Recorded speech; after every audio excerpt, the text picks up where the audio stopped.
तो railway group D में biology से कहाँ से क्वेश्चन ज़्यादा पूछे जाते हैं और किस चैप्टर से ज़्यादा पूछे जाते हैं, तो आपको बता दें कि इसमें उत्तक से 3 से 4 प्रश्न पूछ लिए जाते हैं हर एग्ज़ाम में, ठीक है। इसीलिए ये इंपॉर्टेंट क्वेश्चन है और बहुत ही इंपॉर्टेंट चैप्टर है, ठीक है। और हो गया आपका कोशिका सेल, ठीक है, इससे भी 2 से 3 क्वेश्चन पूछ लिए जाते हैं। तो ये सब वेटेज है, ये चैप्टर का वेटेज है बायोलॉजी में, ठीक है। बायोलॉजी से कम 9 से 10 क्वेश्चन पूछे जाते हैं। अगर आप साइंस में अगर चाहते हो कि नंबर अच्छा आ जाए तो बायोलॉजी का ये चैप्टर को कवर करना ही पड़ेगा। ये चैप्टर कवर करके चलोगे तो आपका इंपॉर्टेंट जितने भी बायोलॉजी के क्वेश्चन हैं सारे आपको कवर हो जाएंगे और साइंस में अच्छा नंबर मार पाओगे। ये प्लांट का जो क्वेश्चन है इससे भी आपको 2-3 क्वेश्चन आ जाते हैं। मानव शरीर जो है, बॉडी स्ट्रक्चर है, ये सब आपको पढ़ना पड़ेगा, ठीक है। इससे भी 2-3 क्वेश्चन आते हैं, ठीक है। हार्मोन एवं एंजाइम, ये सब जो क्वेश्चन है बहुत ही अच्छे क्वेश्चन है, ये सब भी बहुत जल्दी मैं इसको कवर करवा दूंगा, इसीलिए रिवाइज करते रहिए। चलिए करते हैं क्लास। 41 नंबर है, विभजोतक उत्तक की कोशिका कैसी होती है। तो फटाफट से आपको अगर आंसर मालूम है तो आप लोग आंसर भी कर सकते हो, तो फटाफट करना। इसका आंसर क्या हो जाएगा, तो जीवित कोशिका हो जाएगा, विभजोतक जीवित कोशिका। चलिए देख लेते हैं नेक्स्ट। अंतर्वृष्ट विभजोतक उत्तक कहाँ पाया जाता है। अंतर्वृष्ट विभजोतक उत्तक कहाँ पाया जाता है, तो पर्व के पास, नोड्स के पास पाया जाता है। इसका आंसर क्या हो जाएगा, ए। चलिए करते हैं आगे। पार्श्व विभजोतक उत्तक का मुख्य कार्य क्या है। पार्श्व विभजोतक उत्तक का मुख्य कार्य क्या है, तो फटाफट से इसका आंसर क्या आगे हो जाएगा, तो मोटाई में वृद्धि। देखिए पार्श्व विभजोतक उत्तक और शीर्ष विभजोतक उत्तक, ये सब शीर्ष विभजोतक उत्तक कहाँ पाए जाते हैं। कोई भी गाछ जो होता है उसका जो सिरा होता है, जो उसका नोक होता है, वो किससे बढ़ता है, तो उसका जो उत्तक होता है उसमें होता है शीर्ष विभजोतक उत्तक, ठीक है। और किसी भी गाछ का जो मोटाई बढ़ता है तो उसको किससे बढ़ता है, तो पार्श्व विभजोतक उत्तक, ये जो आप देख रहे हैं इससे बढ़ता है, ठीक है। तो चलिए करते हैं नेक्स्ट। ये सब याद रखिएगा क्योंकि एग्जाम में यही सब पूछा जाता है कि गाछ कैसे मोटा होता है, कैसे पतला होता है, उसके जड़ में कौन सा उत्तक पाया जाता है, तो उसके छाल में कौन सा उत्तक पाया जाता है, उसके छाल का कौन सा टिश्यू होता है। ये सब क्वेश्चन इंपॉर्टेंट होता है, ठीक है, ग्रुप डी में। इससे ज़्यादा डीप नहीं पूछा जाता है। चलिए करते हैं 44 नंबर। कॉर्क किस उत्तक से बनता है। कॉर्क किस उत्तक से बनता है, तो पार्श्व विभजोतक उत्तक हो जाएगा। क्या हो जाएगा, ये इसका आंसर हो जाएगा, ठीक है। कॉर्क मतलब कॉर्क किससे बनता है, तो कॉर्क कहाँ से निकाला जाता है, तो गाछ के छाल से, ठीक है, उसमें निकाला जाता है। चलिए करते हैं नेक्स्ट देख लेते हैं।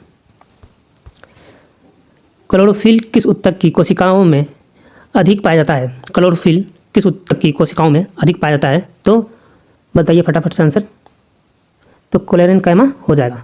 क्या हो जाएगा, क्लोरेनकाइमा। चलिए करते हैं नेक्स्ट।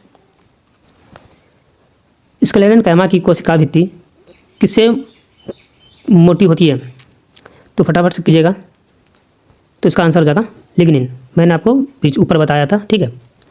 जस्ट स्क्लेरेनकाइमा का क्वेश्चन आ भी गया। चलिए करते हैं नेक्स्ट। ट्रैकिड किसका भाग है। ट्रैकिड किसका भाग है, तो जाइलम का, जाइलम हो जाएगा। चलिए करते हैं आगे।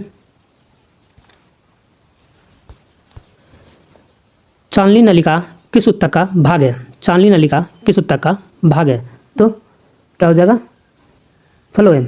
चालनी नलिका फ्लोएम हो जाएगा। चलिए करते हैं नेक्स्ट। साथी कोशिकाएं किसके साथ पाई जाती हैं। साथी कोशिकाएं किसके साथ पाई जाती हैं, तो चालनी नलिका हो जाएंगी, चालनी नलिका। पत्तियों में प्रकाश संश्लेषण मुख्यतः किस उत्तक में होता है, तो किस में होता है, तो क्लोरेनकाइमा में होता है। क्या होता है, क्लोरेनकाइमा। चलिए नेक्स्ट करते हैं। सरल अस्थायी उत्तक में कौन सी शामिल नहीं होती, कौन सी शामिल नहीं होती, तो फटाफट से कीजिएगा। सरल अस्थायी में जाइलम, जाइलम जो है ये जटिल हो जाएगा, ठीक है, क्योंकि जाइलम मतलब हो गया जाल। जाल तो जानते हो भाई, वो बहुत जटिल होता है, मतलब बहुत कष्टदायक होता है, बहुत उलझा होता है, इसीलिए इसी करके याद रखना है जाइलम, ठीक है। बहुत ही सरल ये नहीं होती।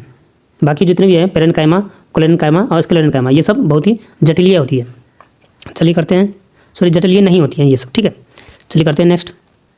52 नंबर है, जाइलम में जल का परिवहन किस दिशा में होता है। बिल्कुल ये इंपॉर्टेंट क्वेश्चन है, इस बार दो बार पूछ लिया गया है, ठीक है। ये 2 शिफ्ट में ये पूछा गया है, तो फटाफट से आप लोग कीजिएगा। जाइलम में जल का परिवहन किस दिशा में होता है, फटाफट से कीजिए। नीचे होता है, ऊपर होता है, या दोनों दिशाओं में होता है, या किसी दिशा में नहीं होता। मतलब जाइलम जो पौधा होता है उसमें जल का जो परिवहन होता है किधर से होता है, किधर होता है बताओ फटाफट से कीजिए। तो नीचे की ओर होता है, ठीक है, नीचे की ओर होता है। चलिए करते हैं। फ्लोएम भोजन का परिवहन करता है, फ्लोएम भोजन का परिवहन करता है किधर, तो दोनों दिशा में। ये बिल्कुल हो जाएगा सही, दोनों दिशा में। तो एक बार आपको दिखा दे फिर से, ये जो जाइलम है, ठीक है, ये जो देखिए ये जो जाइलम है, ये जाइलम में क्या होता है, जल जो होता है जाइलम कहाँ से ऊपर से नीचे लेके आता है, मतलब पौधे के ऊपर से पानी नीचे लेके आता है। कौन लेके आता है, तो ये जाइलम, ठीक है। और फ्लोएम में क्या होता है, फ्लोएम में आपको दिखा दें, फ्लोएम में क्या होता है कि ये जो फ्लोएम है, ये फ्लोएम में क्या होता है, पानी भी लेके जाता है ऊपर, पानी नीचे भी लेके आता है, और पानी भोजन भी ऊपर ले जाता है और भोजन को नीचे भी लेके आता है। कौन, तो ये फ्लोएम ऊपर नीचे दोनों लेके आते हैं, इसीलिए ये दोनों दिशाओं में होगा, ठीक है। तो फ्लोएम का क्वेश्चन भी बहुत ही इंपॉर्टेंट है, जाइलम और फ्लोएम, ये हमेशा याद रखिएगा, ठीक है। चलिए करते हैं नेक्स्ट। सबसे कठोर पौधा ऊतक कौन सा है, सबसे कठोर पौधा ऊतक कौन सा है, तो क्या कौन सा हो जाएगा, स्क्लेडन कैमा हो जाएगा, स्क्लेडन कैमा। चलिए करते हैं नेक्स्ट। रक्त का लाल रंग किसके कारण होता है, रक्त का जो लाल रंग होता है किसके कारण होता है, तो फटाफट से करिएगा। तो हीमोग्लोबिन के कारण ही लाल होता है, किसके कारण, हीमोग्लोबिन के कारण। चलिए करते हैं नेक्स्ट। रक्त का कौन सा भाग रोग प्रतिरोध क्षमता बढ़ाता है, रक्त का कौन सा भाग रोग प्रतिरोध क्षमता को बढ़ाता है, तो कौन सा हो जाएगा, तो रोग प्रतिरोध क्षमता से लड़ने के लिए WBC बहुत इंपॉर्टेंट होता है। आपको याद होगा जब आपको डेंगू हो जाता है, जब मच्छर आपको काटता है, डेंगू हो जाता है, तो डॉक्टर आपको क्या चढ़ाने के लिए सलाह देता है, तो WBC, ठीक है। आपके शरीर में WBC की कमी हो जाती है, इसी की वजह से डेंगू आपको हावी हो जाता है, ठीक है। चलिए देखते हैं नेक्स्ट। रक्त का थक्का बनने में किसका सही योगदान होता है, रक्त का थक्का बनने में तो किसका सहयोग होता है, प्लेटलेट्स का, ठीक है। प्लेटलेट्स हो जाएगा, इसका प्लेटलेट्स हो जाएगा। चलिए करते हैं नेक्स्ट। हड्डी का आपस में कौन सा जोड़ता है, हड्डी को जो आपस में कौन सा जोड़ता है, कौन जोड़ता है आपस में, तो इसका आंसर हो जाएगा लिगामेंट। हड्डी को कौन जोड़ता है, तो लिगामेंट। चलिए करते हैं नेक्स्ट। मांसपेशियों को हड्डी से कौन जोड़ता है, मांसपेशियों को हड्डी से कौन जोड़ता है, तो टेंडन हो जाएगा, टेंडन हो जाएगा। चलिए करते हैं नेक्स्ट। सबसे कठोर संयोजी ऊतक कौन सा है, सबसे कठोर संयोजी ऊतक कौन सा है, तो हड्डी हो जाएगा, इसका क्या हो जाएगा, हड्डी। चलिए नेक्स्ट करते हैं। वसा ऊतक किस प्रकार का ऊतक है, वसा ऊतक किस प्रकार का ऊतक है, तो इसका आंसर हो जाएगा संयोजी ऊतक। संयोजी ऊतक ये बहुत ही इंपॉर्टेंट क्वेश्चन है, ये भी VVI है, ठीक है। आप इसे याद बिल्कुल रखें, VVI क्वेश्चन ये सब। चलिए देखते हैं नेक्स्ट। त्वचा की बाहरी परत किस ऊतक से बनी होती है, त्वचा की बाहरी परत किस ऊतक से बनी होती है, उपकला ऊतक हो जाएगा, उपकला ऊतक। चलिए नेक्स्ट देखते हैं। कौन सी पेशी हमारी अच्छा से कार्य करता है, कौन सी पेशियाँ हमारी इच्छा से कार्य करता है, हमारी इच्छा से कौन सी करती हैं, तो रेखिक पेशिकाएँ, रेखिक पेशिकाएँ हमारी इच्छा से, मतलब हम जो सोचेंगे उसी तरह से कार्य करती है। ये कौन सी होती है, तो रेखिक पेशिका। तो रेखिक पेशिका कहाँ होती हैं, तो हमारी आँख में होती है, कहाँ होती है, आँख में हमारी होती हैं, ठीक है। आँख में हमें मिलती हैं, क्योंकि हम आँख जैसे जैसे टिमटिमाते हैं वैसे वैसे ही वो टिमटिमाता है, ठीक है, वैसे ही कार्य करता है, ठीक है। तो चलिए करते हैं नेक्स्ट। कौन सी पेशियाँ बिना थके लगातार कार्य करता है, बिल्कुल कौन सी पेशियाँ बिना थके कार्य करता है, तो हृदय पेशियाँ कार्य करता है। आपका अगर हृदय काम नहीं करेगा, ठीक है, अगर आपका हृदय काम नहीं करेगा तो आप जियोगे नहीं, इसीलिए आपका हृदय काम करना बहुत ज़रूरी है, इसीलिए ये हृदय पेशियाओं में काम करता है, लगातार चलते रहता है, जब तक आपका सांस चलेगा, जब तक आप जिंदा रहोगे तब तक चलेगा, ठीक है। चलिए, आंतों में कौन सी पेशियाँ पाई जाती हैं, आंतों में कौन सी पेशियाँ पाई जाती हैं, तो कौन सी पेशियाँ पाई जाती हैं, तो चिकनी पेशियाँ, कौन सी पेशियाँ पाई जाती हैं, तो चिकनी पेशियाँ हो जाएंगी, ठीक है। चलिए करते हैं नेक्स्ट। न्यूरॉन का सबसे लंबा भाग क्या कहलाता है, न्यूरॉन का सबसे लंबा भाग क्या कहलाता है, एक्सॉन। न्यूरॉन का एक्सॉन, न्यूरॉन का क्या हो जाएगा, एक्सॉन।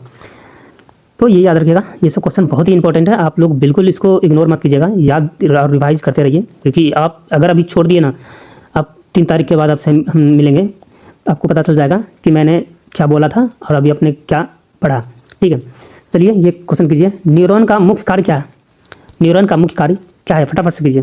तंत्रिका आवेग पहुँचाता है, तंत्रिका आवेग पहुँचाता है, तंत्रिका आवेग पहुँचाता है। चलिए करते हैं नेक्स्ट। तंत्रिका उत्तक मुख्यतः कहाँ पाया जाता है? तंत्रिका उत्तक मुख्यतः कहाँ पाया जाता है? मस्तिष्क और मेरुरज्जु, मस्तिष्क और मेरुरज्जु में पाया जाता है। चलिए देखते हैं नेक्स्ट। पौधों में भोजन संग्रहण का मुख्य उत्तक कौन सा है? पौधों में भोजन संग्रहण का मुख्य उत्तक कौन सा है? तो इसका आंसर क्या हो जाएगा? पेरेन्काइमा, पेरेन्काइमा हो जाएगा। चलिए करते हैं। जलीय पौधों में पेरेन्काइमा का क्या लाभ है? जलीय पौधों में पेरेन्काइमा का क्या लाभ है?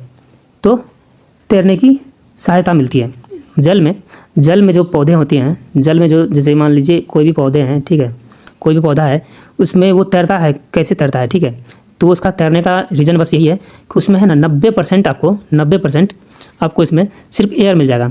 ठीक है, एयर मिल जाता है इसमें, 90% में सिर्फ एयर मिल जाता है, इसीलिए वो तैरती हैं। ठीक है, चलिए करते हैं नेक्स्ट।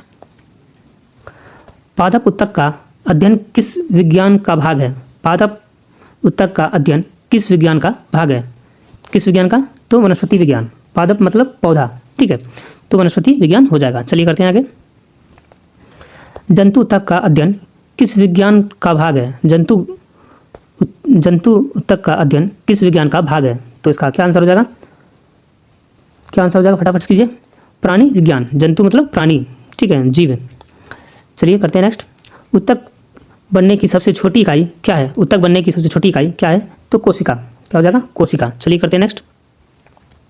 कोशिका की भोजन किसने की थी? कोशिका की खोज किसने की थी? तो रॉबर्ट चाचा ने किए थे। चलिए करते हैं आगे। सबसे अधिक पुनर्जनन क्षमता किस उत्तक में होता है? सबसे अधिक पुनर्जनन किस में होता है? तो उपकला उत्तक हो जाएगा। पौधों में वृद्धि जीवन भर क्यों होती है? पौधों में वृद्धि जीवन भर क्यों होता है? तो विविधोत्तक उत्तक के कारण होती हैं। ठीक है, चलिए करते हैं।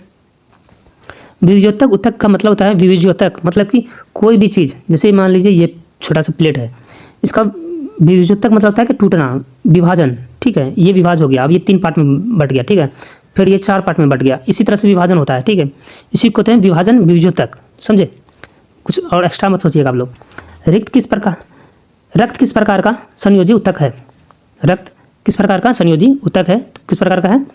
तो द्रव संयोजी उत्तक है। रक्त कैसा होता है? एक तरल पदार्थ में होता है, मतलब पानी तरह का होता है। ठीक है, तो द्रव पदार्थ हो जाएगा। चलिए करते हैं नेक्स्ट। उपकला उत्तक की कोशिका कैसी होती है? उपकला उत्तक की कोशिका कैसी होती है? तो आंसर फटाफट कीजिए। तो सघन रूप में से जुड़ी होती हैं, सघन रूप से ये जुड़ी होती हैं। उपकला उत्तक ये सघन रूप से जुड़ी होती है। चलिए देख लेते हैं नेक्स्ट। उत्तक मिलकर क्या बनाते हैं? उत्तक मिलकर क्या बनाते हैं? तो भाई ये सब क्वेश्चन बहुत ही इंपॉर्टेंट है, आप इसे बिल्कुल याद रखिए। ये सब जो है ना VVI क्वेश्चन है, आप सब इसे याद रखें बिल्कुल। ठीक है, उत्तक मिलकर क्या बनाती हैं? तो उत्तक एक अंग बनाता है। ठीक है, अंग आपका बनाता है। चलिए करते हैं नेक्स्ट। तो नेक्स्ट क्वेश्चन है आपका NCERT का, ये लास्ट क्वेश्चन है। ठीक है, NCERT के अनुसार उत्तक का मुख्य लाभ क्या है? तो क्या है इसका? कार्य का विभाजन। ठीक है, तो आज का क्वेश्चन बस यहीं समाप्त करते हैं। आज का क्वेश्चन बस यहीं ख़त्म करते हैं। क्लास मिलती है आपसे कल, और अगर आप पिछले वाले क्लास नहीं किए हो तो पिछले वाली भी क्लास भी कर लो, और रिवाइज में रखो। रिवाइज बिल्कुल भाई करो, 1 से 2 बार अगर टाइम मिले तो करो, लेकिन इसको रट जाओ। ठीक है, इससे आपको, इस चैप्टर से आपको कम से कम बायोलॉजी में 4 नंबर बनेंगे बिल्कुल। ठीक है, रेलवे ग्रुप डी में 4 नंबर लेके आओगे सिर्फ इससे, सिर्फ उत्तक से। ठीक है, इसीलिए मैं कहता हूँ कि आप रटो, पूरा रटो, जैसे हो भाई रटो, लेकिन रट लो। चलिए मिलते हैं आपसे नेक्स्ट क्लास में।